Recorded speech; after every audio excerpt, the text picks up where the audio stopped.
आज हम इस वीडियो में जानेंगे कि नमाज की हर रकात में तकबीरे तहरीमा एक, क़याम एक, क़िराअत एक, रुकू एक तो सजदे दो क्यों होते हैं? सजदे दो होने के पीछे क्या वजह है? इसके अलावा ये भी जानेंगे कि हर मसलक के नमाज पढ़ने के तरीके अलग अलग क्यों हैं। इस पर भी रोशनी डालेंगे। इन तमाम सवालात का जवाब जानने के लिए वीडियो पूरा जरूर देखें। इस्लाम के 5 सतूनों में से नमाज काफी अहम है। अल्लाह ने तमाम बालिग मोमिन पर 5 वक्त की नमाज फर्ज की है। किसी भी सूरत में नमाज माफ नहीं है। यहाँ तक कि बीमारी की हालत में भी नमाज माफ नहीं। सिर्फ पागल और दीवाने शख्स के लिए नमाज माफ है। कुरान में बार बार अल्लाह ताला ने नमाज की ताकीद की है। वैसे तो सभी नबियों ने अपनी अपनी कौम को अलग अलग तरीके से अल्लाह की बंदगी का हुक्म दिया है और एकता परस्ती की दावत दी है, लेकिन उम्मते मोहम्मदिया के लिए अल्लाह ने नमाज फर्ज कर दी। नमाज की शुरुआत तब हुई जब हुजूर मोहम्मद सल्लल्लाहु अलैहि वसल्लम मेराज गए और अल्लाह ताला से रूबरू हुए। उस दौरान अल्लाह ने आपकी उम्मत के लिए 50 वक्त की नमाज फर्ज कर दी और 1 साल का रोजा रखने का हुक्म दिया। मेराज से लौटते वक्त मूसा अलैहिस्सलाम से मुलाकात हुई।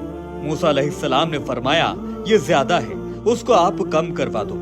इतनी इबादत आपकी उम्मत नहीं कर पाएगी। उसके बाद अल्लाह ने कम करके इसे 45 वक्त कर दिया। फिर मूसा अलैहिस्सलाम ने कहा, ये अब भी ज्यादा है और कम कराओ। तो आप सल्लल्लाहु अलैहि वसल्लम ने और कम कराई और आखिर में 5 वक्त नमाज और 1 महीने का रोजा उम्मते मोहम्मदिया पर फर्ज किया गया। बहरहाल ये काफी लंबा वाकया है, इस पर फिर कभी अलग से वीडियो बनाऊंगा, लेकिन तभी से ये 5 वक्त की नमाज फर्ज है। अब बात करते हैं कि नमाज में 2 सजदे क्यों हैं। क्या आपके दिल में कभी सवाल उठा है कि आखिर नमाज में तकबीरे तहरीमा एक, क़याम एक, क़िराअत एक, रुकू एक तो सजदे 2 क्यों होते हैं? सजदे 2 होने के पीछे क्या वजह है? हजरत अली रजी अल्लाह ताला अन्हु से एक शख्स ने पूछा कि ए अमीरुल मोमिनीन, नमाज में हर रकात में क़याम एक, रुकू एक तो सजदे 2 क्यों?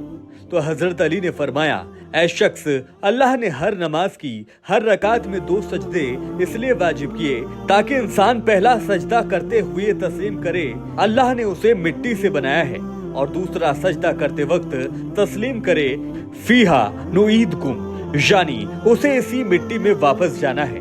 और दोनों सजदों के दरमियान जो क़याम है वो मुख्तसर वक्फा जिंदगी है। नाजरीन, अब बात करते हैं कि अलग अलग मसलक के लोगों का नमाज अदा करने का तरीका मुख्तलिफ क्यों है। अल्लाह ताला ने कुरान में नमाज पढ़ने की ताकीद की, लेकिन नमाज पढ़ने का तरीका कुरान में कहीं भी इसका जिक्र नहीं है। अच्छा, लेकिन नमाज पढ़ने के तरीके का कुरान में कहीं भी जिक्र नहीं है। नमाज अदा करने के तरीके आपको हदीस में मिलेंगे।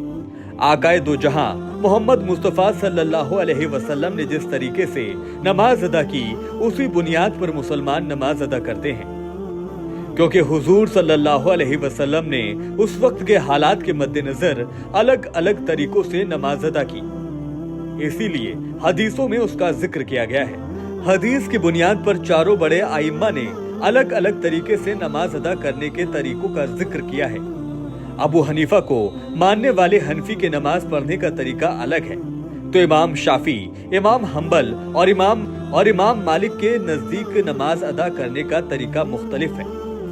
हालांकि चारों अपनी अपनी जगह पर सही हैं। तो इस तरह से आज तक सबके लिए नमाज का वक्त यकसा, फर्ज नमाज की तादाद यकसा और रकात यकसा है, लेकिन तरीके अलग अलग, क्योंकि नमाजों की तादाद, रकात और औकात का जिक्र कुरान में आता है। इसीलिए इस पर इख्तिलाफ